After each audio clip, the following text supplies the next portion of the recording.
Do you want to know what it's like being an AFC North fan, let alone just being a Browns fan in general? Just live here. It's the weather. One day it's nice, one day it's bad, and you say, just wait. The weather will change. Give it a couple hours. And that is exactly what it's like being a Browns fan. One day it's 70 degrees, sunny, you think it's great. And the next day, it's either 110 degrees with high humidity or it's fucking freezing. You don't get very many nice, enjoyable days. That's what it's like being an AFC North or Browns fan.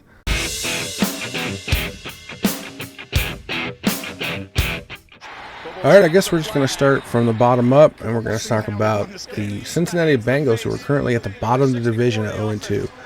Now, they haven't had the easiest schedule, and I know in the NFL you really shouldn't be making those kinds of excuses, but they played the Chiefs in, well, I guess I would call it Arrowhead, but I don't know.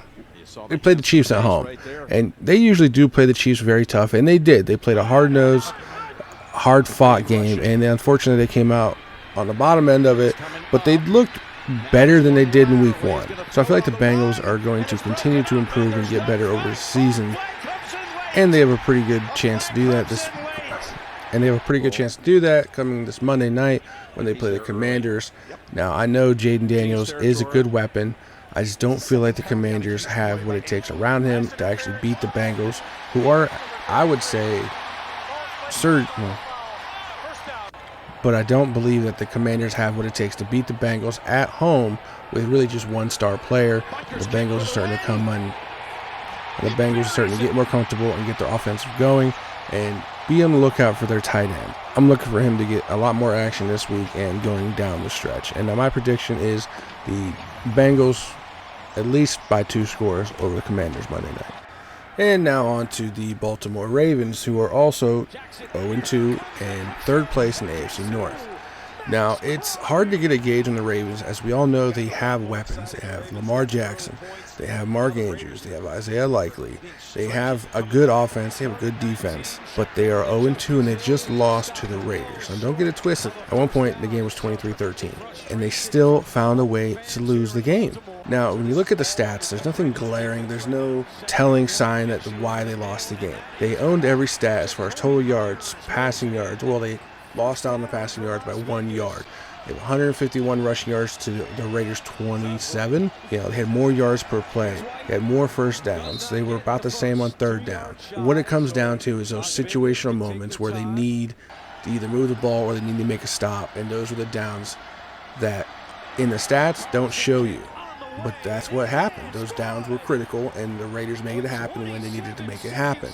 And they ended up pulling the victory out for that. When it comes to the Ravens, you can't count them out. You just can't do it. They have Lamar Jackson. They have all the weapons necessary. And I think they will end up putting it together, and somehow they will end up competing with Pittsburgh for the AFC North title later on, and will probably most likely make the playoffs. So don't count the Ravens out just yet, although they have the Cowboys coming up tomorrow, and they play in Dallas. Now, the Cowboys did just get smacked up by the Saints, but the Saints are looking like they're possibly the best team in the NFL right now. So this game is going to be a must-watch. You have to see what happens this game to really tell you where the Ravens are and to tell you where the Cowboys are. My prediction still, I think the Ravens do get it done in Arlington, and I think the Cowboys are, again, not nearly as good as what people thought they were coming into this season. So look for the Ravens probably to get a 1 score, if not less, victory over the Cowboys tomorrow in Arlington. And now on to the Cleveland Browns.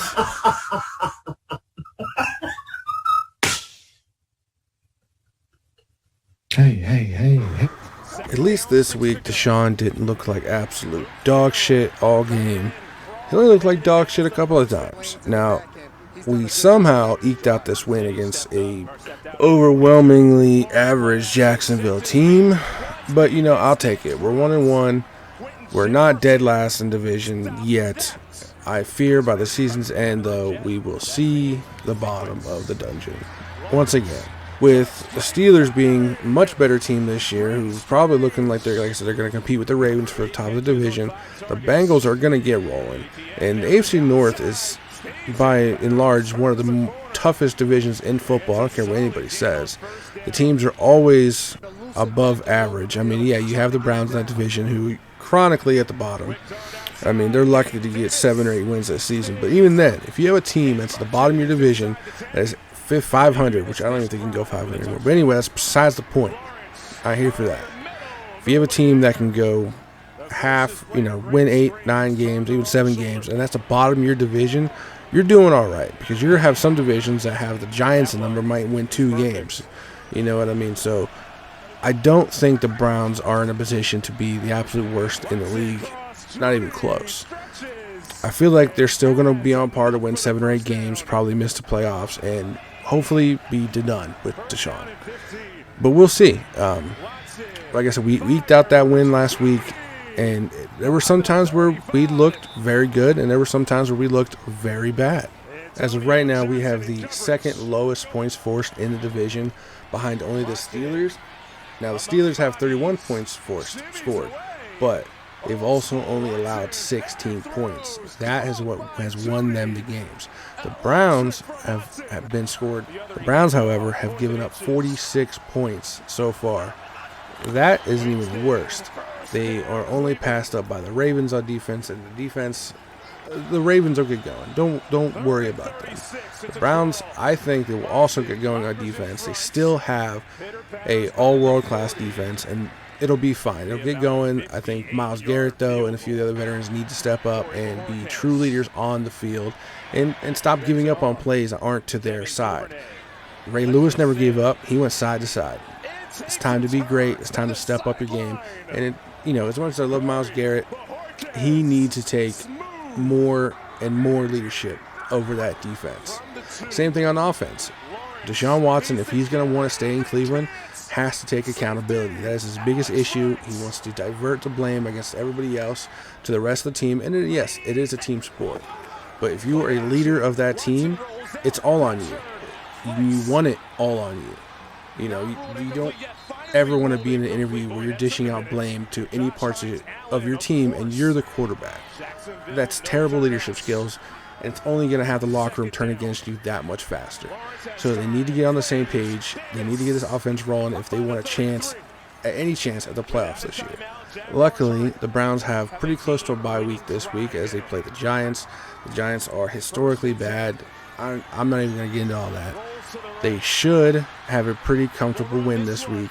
They're playing at home, and this will be a more true measure of how good the team is playing. If they cannot come out and perform against a horrible Giants team, then there is seriously something wrong and need to take a step back and re-dissect what the problem is. My prediction, though, is Browns should be up by 2 scores, easy in a victory. We'll see. And finally, let's talk about those Pittsburgh Steelers, who are sitting up there at 2-0 after wins against the Falcons and Broncos. Now, the Steelers started slowly on offense, and they are gradually picking up steam, scoring a little bit more points every time they come out. That being said, this third week, they do play against the Chargers, who are now led by Jim Harbaugh, as you know, of Michigan and national championship stock.